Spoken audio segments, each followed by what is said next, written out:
Welcome back to the Bedford County Public Schools broadcast during the coronavirus. I'm coming to you from high in the mountains of Bedford County as a reminder to everyone that we need to continue to exercise and take care of ourselves during the school closure and all the social distancing measures that we've been asked to do. In today's installment, we're going to honor our Teachers of the Year for Bedford County Public Schools. And I'm going to have a chance to talk to several of these teachers, and at the end of our broadcast, announce the Bedford County Public Schools Teacher of the Year. But before we get to that, I want you to see all of the Teachers of the Year that we're going to honor this afternoon.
We are so proud of all of our Teachers of the Year that we just featured in the previous segment. And now we have the opportunity to talk with three of these teachers. So let me introduce the three finalists for the Bedford County Teacher of the Year. We have Leslie Ponder, a kindergarten teacher from Bedford Primary School, Lisa Taylor, a first grade teacher from Huddleston Elementary School, and Shannon Thomas, an English teacher from Stanton River High School. I'd also like to introduce Melanie Simmons, our supervisor of new teacher support. And Melanie, I'd like you to start off our conversation by explaining to our audience just how we select our Teacher of the Year in Bedford County. Thank you, Dr. Shook. This year, the top three were selected based on submission of a comprehensive portfolio. Due to the school closures, the top three finalists participated in virtual interviews instead of classroom observations. The judges based their final decision on the candidate's portfolio and the interviews. All three candidates thought that the interview was harder than a classroom visit because a teacher is in their element when they are with students. We would also like to take this opportunity to celebrate all 20 exceptional educators. All Teacher of the Year honorees will receive a check for $250 to use in their classroom from the Bedford Area Education Foundation, thanks to the John White Fund. John White was the founder of the foundation. Due to the COVID-19 pandemic, the April 7th Teacher of the Year recognition was canceled.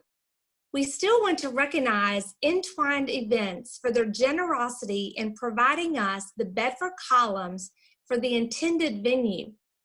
We also want to recognize Sam Moore Furniture for providing 3 handcrafted chairs for the 3 finalists.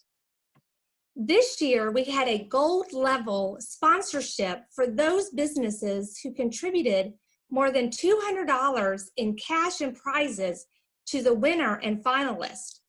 Our gold level sponsors included Falls Tech Corporation, Central Virginia Business Coalition, Simply Vanilla Cheesecake Gourmet, ACE, MONETA Farm and Home Center, Virginia Furniture Market, and Hellsford Harbor Inn. We appreciate all of our sponsors who helped to make the Teacher of the Year program successful. A complete list of sponsors can be found on our social media page. We encourage you to support our local businesses now more than ever. Thank you, Melanie, and thanks to all of those community partners without whom this event would not be able to take place. And we know it didn't turn out the way that we'd exactly all planned, but here we are having this celebration just the same. At this point, I want to ask a few questions of our three finalists, but before I do that, we thought our audience might want to hear a little bit about each finalist from some people who know them very well. And what does Ms. Ponder call her kids? The Busy Bee. She's like our queen bee in the beehive. Do you like being a busy bee? And she's like our mama in school. Oh, what do you mean she's like your mom? She takes care of you? Yeah, and one day at lunch when we had pizza for lunch, Noah didn't want the big slice, so Miss Ponder cut it up into little pieces. Jace, what is your favorite thing about Mrs. Taylor? How silly she is. What is something fun Mrs. Taylor does with y'all in class? Art and crafts. What is your favorite thing Mrs. Taylor has taught you? Math. Miss Thomas has taught me a lot. I was really lucky to have her both this school year and last school year. She taught me to enjoy English, and that's really hard considering English isn't my favorite subject. But she made me a more confident writer, and she's really great at what she does, just a great teacher across the board. She keeps classes fun, but also provides her students with a challenge so that we're working for every grade that we earn, and she's not just handing it to us. Wasn't that amazing? I hope those testimonies give you a sense for just how much each of these teachers mean to the students they serve. And now I'd like to ask the three of you a little bit about yourselves, and I want to start with Leslie. So Leslie, I understand that you've been teaching for 38 years, and I know that's a long time, but I wonder if you could tell our audience, if you could think back to 38 years or even before, why you became a teacher. It was my life's mission. It's all I ever wanted to do. It was the way that I could give back to a community, and to thank all the many teachers that had molded me. And it's just who I am. And I still have enthusiasm and a passion for it each day. Oh, that's awesome. So Lisa, I understand you've been teaching for 15 years, and you just heard Leslie talk about why she became a teacher. I guess I'd like to ask you, what makes you most passionate about your craft, about the art of teaching? Well, in addition to what Leslie said, I've always felt like teaching is fun and it's what I want to do. So I think that I'm so passionate about teaching because every day when I go to work, we really do have so much fun. We're doing science experiments or making crafts or completely transforming our classroom into something different. Every day is fun and I love it. And I cannot imagine any job that I would love more. Okay, so let's bring in the third member of our finalists, Shannon Thomas. And Shannon, my understanding is that you've been teaching for 25 years. And I guess hearing what the other two finalists said and thinking about maybe someone who's about to enter the profession for the first time, either next year or maybe in the near future, what advice would you give to someone coming into the profession now, knowing what you know? My best advice would be prepared to work harder than you've ever worked before, but at the same time, be prepared for experiencing a level of joy and excitement because we get to interact with the young people of our future. And we get the opportunity to learn from them every single day. So while you will work hard, you will also have an experience that only teachers get to have. the humor that young people have, the energy that they have, they're just infectious. And we get to experience that every single day. And I would also say to someone new entering the profession, don't be afraid to trust yourself, but at the same time, don't be afraid to benefit from the experience of the teachers around you. I've been blessed with many teacher colleagues who've just been so willing to share their vast experience and tap into that as early and as often as possible. Okay, thank you, Shannon. You know, now that our audience knows a little bit about each one of you, I think given the circumstance we find ourselves in, I'd like to ask you a couple of questions about the current school closure and how it's impacting you. And so let me go back to Leslie and bring you into the conversation about COVID-19. So if you think back to last month when the governor came in and closed schools for 2 weeks, and then about 10 days later actually canceled the whole school year. When you heard that the governor had canceled the entire school year, what kind of thoughts were running through your mind when you heard that? Shock, disappointment. Immediately, I feel like probably all three of us, the first thing we thought was we didn't properly say goodbye to our students. And then I think we immediately started thinking, how am I going to connect with these children through this period? My students are a big part of my life and I've missed them dearly. And so just immediately starting to think, how are we going to handle this strange situation that we've never been in before? And how are we going to support families? And now our roles have flipped to parents, and how can we support them in giving their children everything they need to have throughout this situation? Thank you.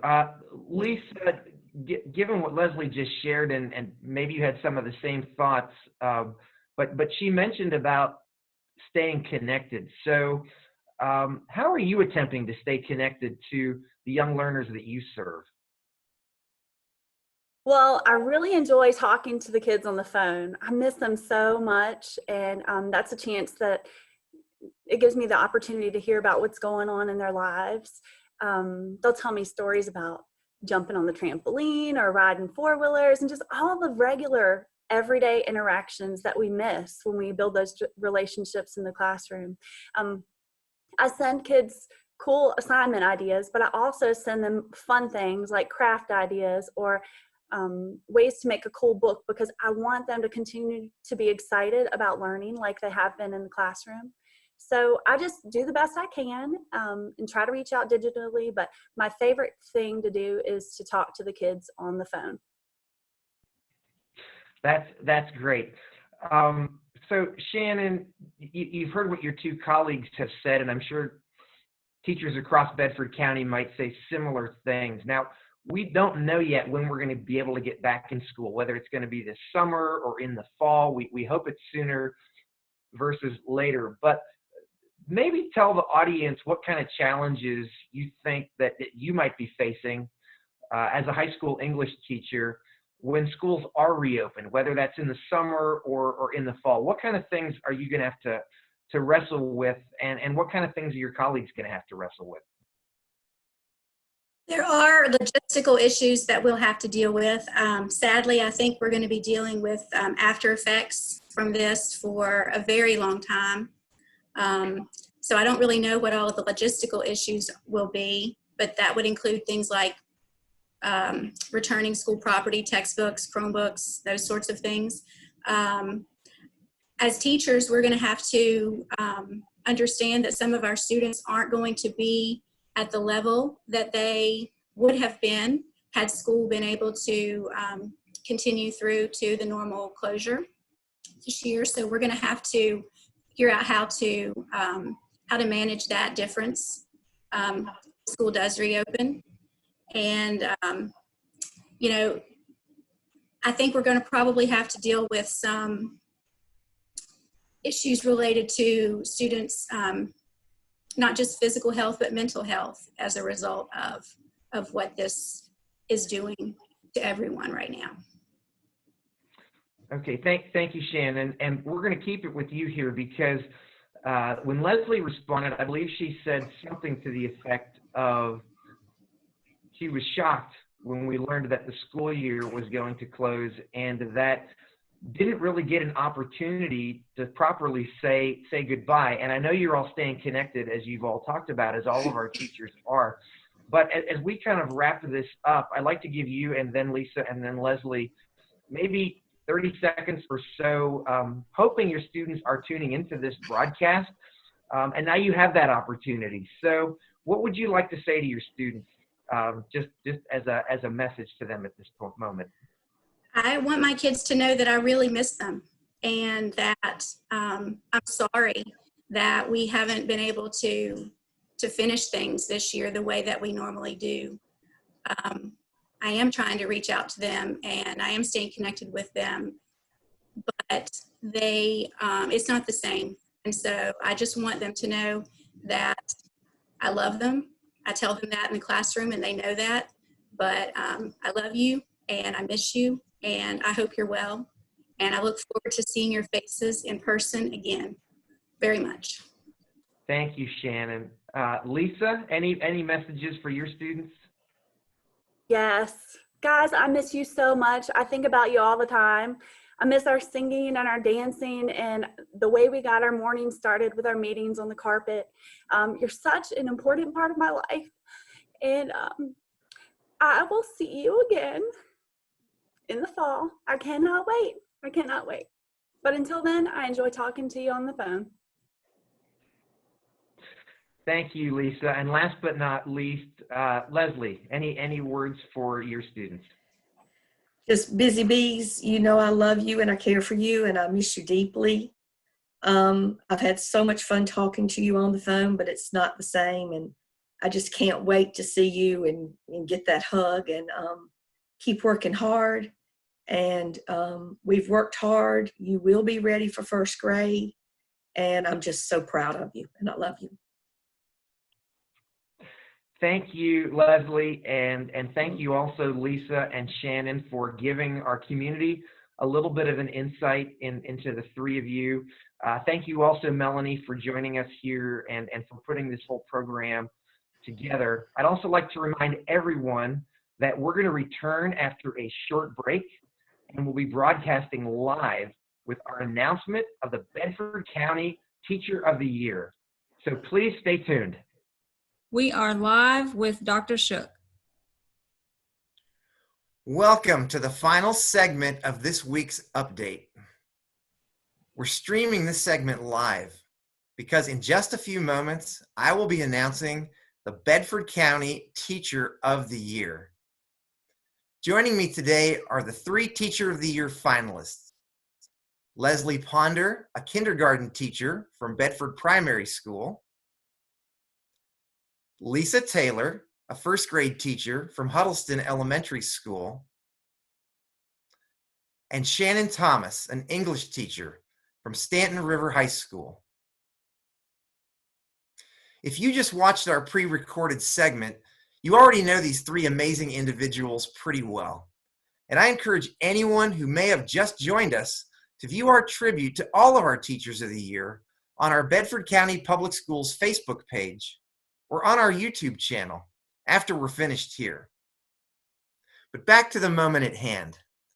You might have noticed that next to me sits the trophy that will soon be engraved with the name of one of our three finalists. You may have also noticed that there is a sealed envelope inside the trophy. If our selection committee did their job, which I'm sure they did, the name of our next Bedford County Teacher of the Year is inside that envelope. So now it's time to find out.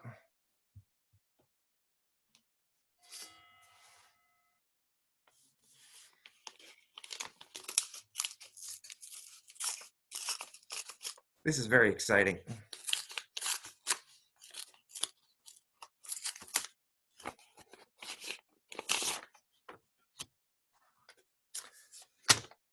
It is now my honor and privilege to announce the next Bedford County Teacher of the Year. Lisa Taylor from Huddleston Elementary School. Congratulations, Ms. Taylor. And now I think our live audience would like to hear from you. Thank you so much. This is unbelievable. I want to thank you so much to the students and the families who make my job so fun and enjoyable. It's so nice to work along such a hardworking, caring, and amazing staff at Huddleston Elementary, and it is just phenomenal to get to represent them. I love living in Bedford and working in Bedford. It's such a beautiful place, and our community is so close, and I think that's what makes it wonderful. I love working for Bedford County Schools, and I think it's a great place to raise kids. So thank you to everybody who makes Bedford County so special. Congratulations again, Lisa Taylor, the Bedford County Teacher of the Year. And thank you to everyone who tuned in for today's live announcement. Please join us for next week's broadcast when we explore how learning is continuing during the school closure. Stay safe and see you next week.